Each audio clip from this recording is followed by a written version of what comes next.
ইসলামাবাদ দাখিল মাদ্রাসায় সুপার মোহাম্মদ রুহুল আমিনের বিদায় ও মিলন মেলা ২০২৬ সম্পন্ন হয়েছে। মোহাম্মদ টিপু সুলতানের পাঠানো প্রতিবেদনে বিস্তারিত।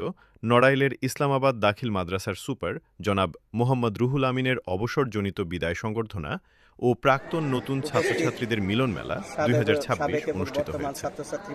অনুষ্ঠানে অংশগ্রহণকারী শিক্ষক, শিক্ষার্থী ও অভিভাবকরা স্মৃতির মধুর মুহূর্ত উপভোগ করেন। মোহাম্মদ রুহুল আমিন ১৯৯১ সালে এই প্রতিষ্ঠানে যোগদান করেন এবং দীর্ঘকাল ধরে শিক্ষকতার মাধ্যমে অঞ্চলের আদর্শ শিক্ষকের মর্যাদা অর্জন করেছেন। তাকে সম্মান জানাতে প্রাক্তন ও নতুন শিক্ষার্থীরা এক যৌথ আয়োজন করেন। অনুষ্ঠানের সঞ্চালনা করেন মোহাম্মদ তরিকুল ইসলাম ও মোহাম্মদ মুস্তাফিজুর রহমান এবং সভাপতিত্ব করেন মাদ্রাসার সভাপতি মুফতি ইয়াসিন আল আজহারি। সভায় স্বাগত বক্তব্য রাখেন সিনিয়র সহকারী শিক্ষক মোহাম্মদ আব্দুল কাদের। শুরুতে আমন্ত্রিত অতিথিদের ফুলেল শুভেচ্ছা জানানো হয়। এছাড়া সিনিয়র সহকারী শিক্ষক মোহাম্মদ টিপু সুলতান বিদায়ী সুপারকে মানপত্র পাঠ করেন ও তাকে প্রদান করা হয়। অনুষ্ঠানে প্রধান অতিথি হিসেবে বক্তব্য রাখেন নড়াইল ২ আসনের মাননীয় সংসদ সদস্য জনাব আতাউর রহমান বাচ্চু।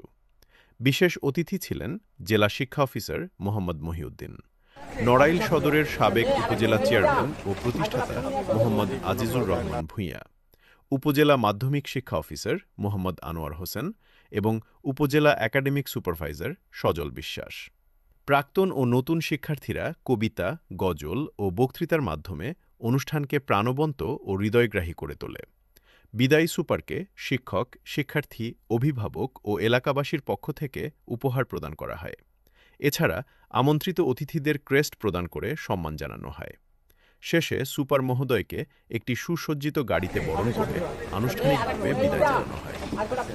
দৈনিক প্রচারের সকল আপডেট পেতে ফেসবুক পেজ ফলো ও ইউটিউব চ্যানেল সাবস্ক্রাইব করুন।